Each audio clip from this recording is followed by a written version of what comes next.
Olá, seja bem-vindo ao meu canal. Então, nesta apresentação, eu vou apresentar os conceitos iniciais de uma nova série de videoaulas que eu vou começar a postar neste canal. Então, esta série de videoaulas, estou chamando aqui de curso de PHP. É uma introdução, né? Então, para quem não tem noções ainda de programação em PHP. Então, nessa série de videoaulas, a gente vai ver conceitos básicos de aplicações web, que é uma apresentação rápida para tentar entender o ambiente de uma aplicação web. E depois, então, introdução ao PHP, para a gente conhecer minimamente a linguagem, como funciona e conseguir escrever scripts em PHP. E na sequência, então, integração de PHP e MySQL. Então, para a gente poder criar aplicações mais ricas, mais dinâmicas, né? Então, vamos ver então os conceitos básicos de aplicação web. Bom, uma pergunta que eu costumo fazer para os meus alunos é: você já parou para imaginar o que acontece a partir do momento que você digita o endereço web lá no browser e tecla Enter? Como ele chega ao destino? Se você digitar, por exemplo, facebook.com, como que ele chega até as máquinas do Facebook e recebe então a página e renderiza, né, e desenha essa página na tela do seu browser. Então existe todo um processo por trás disso. Então, de forma bastante simplificada, a gente poderia representar através desse desenho. Então a gente sabe-se que todas as máquinas na internet ela tem uma identificação única, que essa identificação a gente conhece por IP, Internet Protocol. Então cada máquina tem uma identificação. E no final das contas é essa identificação que interessa. Agora seria muito complicado para o usuário ficar memorizando essa sequência de números. Então são 4 blocos, né? Aqui então é um número, o endereço de IP, então separado 4 blocos. Então seria muito complicado para a gente, o usuário, ter que memorizar essa sequência de números. Mesmo porque a gente tem diversas máquinas, às vezes, que atendem para o mesmo domínio, né, o mesmo endereço. Então, a fim de facilitar a vida do usuário final, existe um outro serviço, que é o serviço de nomes de domínios. Então, o Facebook, quando foi criado, eles definiram que iria chamar esse nome, né? Iam dar esse nome ao serviço, ao site. Então, registraram como facebook.com, www.facebook.com. Então, é muito mais fácil me lembrar desse nome do que do número do IP das máquinas do Facebook. Então, em algum lugar tem que estar registrado essa relação desse nome com com o número de IP da máquina onde está hospedado o site do Facebook. Então, na hora que a gente digita o endereço, por exemplo, www.facebook.com, antes do browser mandar uma solicitação, uma requisição, como é conhecida, para o servidor do Facebook, ele tem que descobrir. Esse facebook.com, na verdade, refere-se a uma máquina que tem qual IP, qual número de identificação. Então ele tem que mandar, vamos imaginar que esse daqui seja o servidor do Facebook. O usuário digitou aqui no browser www.facebook.com. Então a primeira coisa que o browser faz é pegar esse endereço que o usuário está querendo acessar, e ele manda uma requisição para um outro servidor. Esse servidor é conhecido como servidor de DNS, ou seja, Domain Name Server. Então cada nome de domínio ele está relacionado a um servidor onde é hospedado o site. Então existe todo um processo, né, para traduzir os nomes de domínios em números de IP. Então o browser aqui ele já está programado para, sempre que precisar, chamar um certo servidor DNS. Então ele manda uma requisição para esse servidor DNS, passando o endereço que ele quer traduzir. Então o servidor DNS recebe esse endereço, procura lá nos arquivos dele, se ele achar, ele devolve, ó, o endereço IP desse nome de domínio aqui é tal. Se ele não souber resolver, existe uma hierarquia, então existe alguém superior a ele, ele manda essa requisição para alguém que é superior a ele. Até um momento que não vai ter ninguém mais para resolver, e se não achou, então começa a voltar uma resposta em cadeia, né? Acho que é erro 500, server not found. Quando ele não acha, ele devolve uma resposta aqui, server not found, ou seja, o servidor que responde por esse domínio não foi encontrado, ou não existe.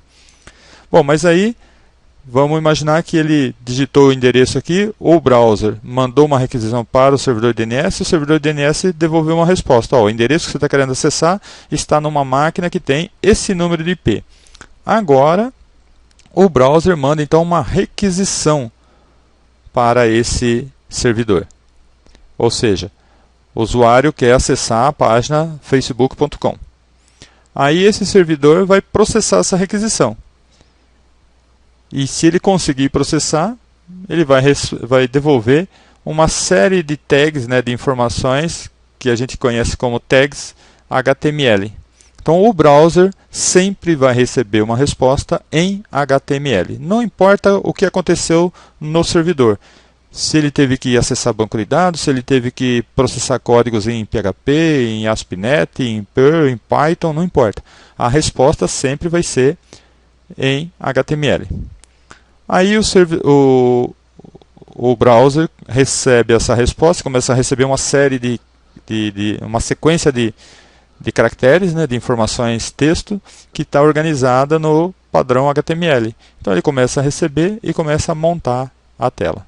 E aí o usuário então tem a página na sua tela e pode interagir com essa página. Bom,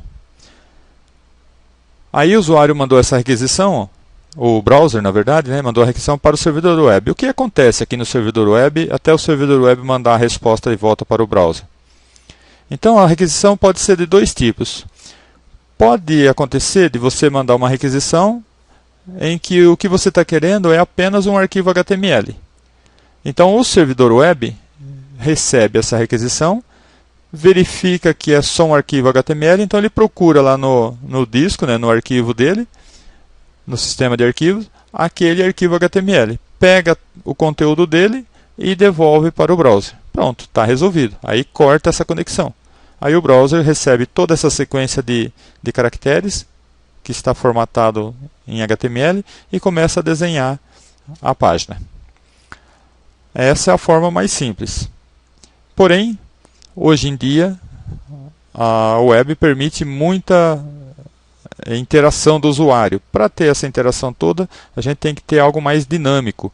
Então, o servidor web geralmente ele tem que chamar outros elementos. Esses outros elementos são os interpretadores das linguagens que a gente usa para desenvolver as páginas dinâmicas. Uma dessas linguagens é o PHP, que a gente vai ver em mais detalhes mais adiante.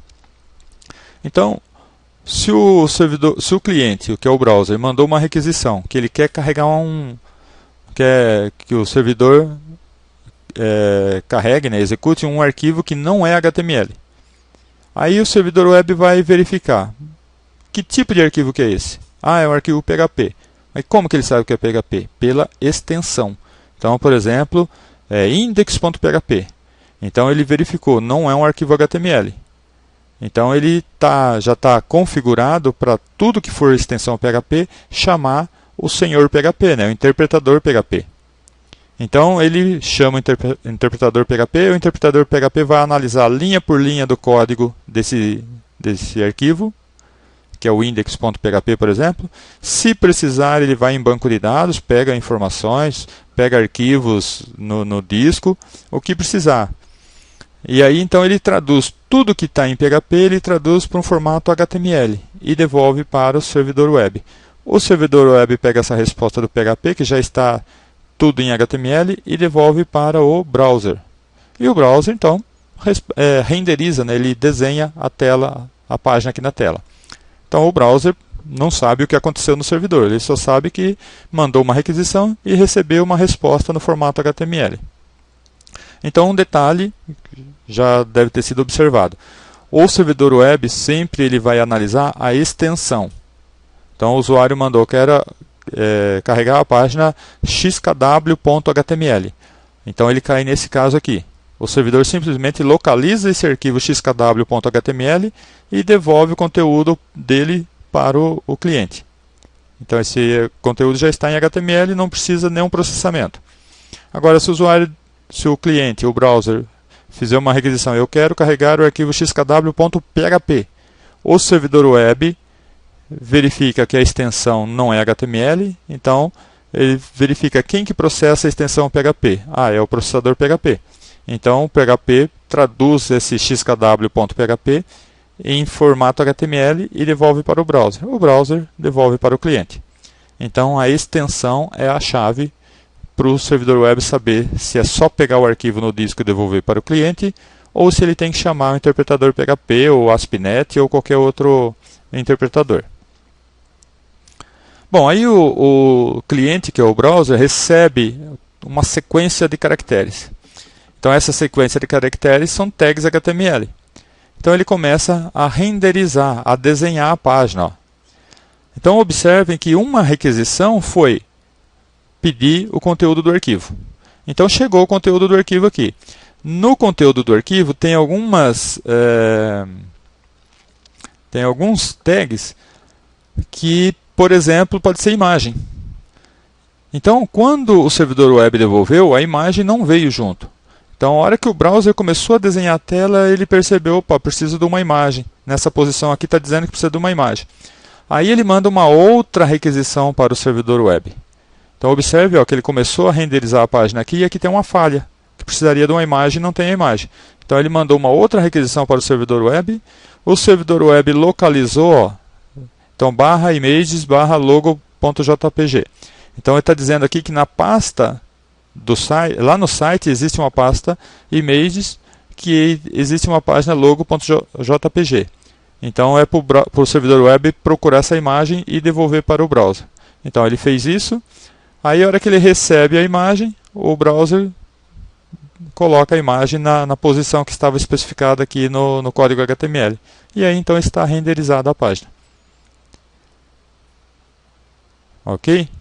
Então, esse é o processo, assim, de forma rápida, simplificada. Então, existem outros detalhes por trás disso, mas eu acho que esse é o mínimo que o desenvolvedor web precisa saber para entender um pouco a aplicação, o ambiente de uma aplicação web. Então, uma coisa que tem que ficar bem clara é, o servidor web, não existe uma relação permanente entre o cliente, que é o browser, e o servidor web. Então, ou você está diante do seu browser, digitou o endereço web, enquanto você não der Enter, não existe um link, né, uma comunicação, uma ligação entre o seu browser, a sua máquina, e o servidor que você quer acessar. Esse relacionamento, né, essa comunicação é estabelecida por alguns segundos, né, ou menos até. Então, só no momento em que eu preciso do conteúdo que está nesse servidor. Aí estabelece a conexão, tenho a resposta, pum, corta a conexão. Então, é um ambiente desconectado. É diferente de uma aplicação que roda na sua máquina. Por exemplo, você tem um programa lá de controle de estoque. É tudo naquela máquina. É um pouco diferente, né? Então, isso daqui geralmente é uma dificuldade que os iniciantes têm na hora de desenvolver as aplicações. Então, é um ambiente desconectado. O usuário clicou alguma coisa aqui, precisa de alguma coisa que está no servidor, manda a requisição. Então, estabelece comunicação, recebe a resposta, acabou a comunicação. Bom, agora, vamos começar então a programar, criar aplicações usando a linguagem HTML. Então eu vou partir do princípio que você já entende um pouco de HTML pelo menos. Ou seja, consegue criar uma página HTML básica, né? Não precisa ser sofisticada em termos de apresentação, mas conhece pelo menos os principais tags HTML. Então o que a gente vai focar é na parte PHP. Então o que eu preciso para desenvolver aplicações PHP? Uma outra situação também, eu vou imaginar que eu vou assumir, né, que você vai trabalhar na sua máquina. Então que você não tem um web host, né, um local para hospedar um site. Então tudo precisa acontecer na sua máquina. A sua máquina vai ser uma máquina de desenvolvimento, onde você vai instalar um programa e começar a digitar os códigos, e ao mesmo tempo ela vai ser o servidor web, onde você vai testar o seu código.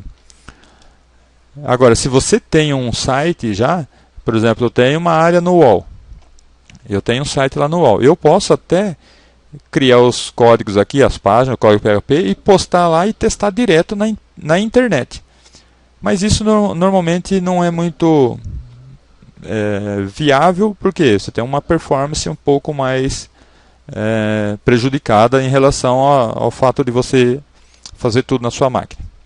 Então normalmente a gente desenvolve a aplicação na própria máquina e depois põe na internet para testar antes de colocar no ar, né? Então o que a gente vai precisar? A gente vai precisar transformar a nossa máquina em um servidor web com PHP. E a gente vai precisar também instalar um servidor de banco de dados, que no nosso caso vai ser o MySQL. Então, como que a gente faz isso? Eu posso instalar um servidor web de forma independente, depois o PHP, depois o servidor MySQL. Mas existem muitas boas almas pelo mundo que pegou e juntou tudo isso e criou alguns pacotes. Então tem vários, os mais conhecidos talvez seja o WAMP Server, né? O Champ e o EasyPHP. Então a gente pode baixar um desses pacotes aqui e automaticamente, na hora que a gente instalar, ele já vai instalar um servidor web com o PHP e vai também instalar um servidor MySQL. Além de um outro aplicativo que é o PHPMyAdmin, que é uma aplicação web para a gente criar e fazer manutenção de banco de dados MySQL. Então como que vocês fazem para instalar isso daqui? Então eu vou abrir o navegador. Então eu tenho instalado na minha máquina o WAMP Server. Então você pode acessar esse site www.wampserver.com/en, que é a versão em inglês. Tem outras versões que está em outra língua, não lembro se é francês, o que é, mas acesso essa versão em inglês. Ou se você preferir, você pode digitar lá no Google e ele vai achar. Se você for lá no Baixa Aqui, por exemplo, você também vai achar. Eu costumo baixar aqui direto do site. Então aqui no site, eu tenho aqui o menu Download. É só clicar aqui em Download e escolher a versão que você quer instalar. No meu caso, eu tenho o Windows 7 nessa máquina e é uma máquina de 64 bits. Então eu escolheria essa daqui, né? Eu não vou baixar porque eu já tenho instalado. Então aqui está dizendo que vem o Apache. Então o que é o Apache? O Apache é o servidor web, é um servidor web free, né? Bastante utilizado, se não o mais utilizado do mundo para servidores web. Então ele vai instalar para você o Apache, o MySQL, o servidor MySQL, o PHP, o PHPMyAdmin. Esse SQL Buddy aqui eu nunca utilizei, eu não saberia nem dizer para vocês para que é. Mas o que interessa no nosso curso vai ser essas três ferramentas aqui. Na verdade 4, né? O PHPMyAdmin também eu particularmente não costumo utilizar muito não. Então vamos baixe e instale isso daqui. Depois que você baixou e instalou, eu não vou mostrar o processo, mas é só clicar aqui e executar aqui, né? Está dando alguns alertas aqui que você tem que ter instalado essas bibliotecas. Se caso não funcionar, você entra aqui e pede para baixar, né? Mas é bem provável que vai estar, se você tiver o Windows 7 e o Windows 8, acho que não vai ter problema. Aí você baixou, você executa o programa que ele baixou e é só ir seguindo as instruções na tela. Ele vai pedir em que passo você quer instalar. Então no meu caso eu instalei na pasta chamada WAMP, no Drive C, pasta WAMP. Então, a hora que eu instalei, eu pedi lá c:\wamp e ele instala tudo aqui. Observem que, a hora que ele instalou, na pasta que você pediu para instalar, ele criou uma outra pasta chamada www. Essa pasta aqui é onde a gente vai colocar os códigos que a gente desenvolver. Tá ok? Depois a gente fala disso novamente. Bom, depois que você executou todo o processo de instalação, você vai ver aqui no canto inferior direito, né, na bandeja como é conhecido, um ícone aqui ó, com o W, é o WAMP Server. Se ele tiver verdinho, tá ok, tá online. Então a sua máquina já é um servidor web. Então, se você der um clique aqui, ó, ele abre uma lista com várias opções, aqui um menu com várias opções, e tem uma opção chamada Localhost. Então ele vai abrir, se estiver funcionando legalzinho, essa página aqui. Também você pode ir direto no browser. Por exemplo, vou abrir outro browser aqui, eu posso digitar aqui localhost.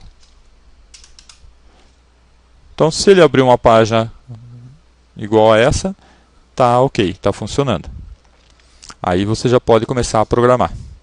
Ok? Então, ó, clicou aqui, a gente tem diversas opções aqui. Aqui a gente tem as opções de configuração do Apache, que é o servidor web, as opções de configuração do PHP, as opções de configuração do MySQL. Então isso daqui, às vezes, a gente precisa até usar essas opções se precisar alterar a configuração. Se ele não tiver verdinho aqui, talvez seja problema de configuração.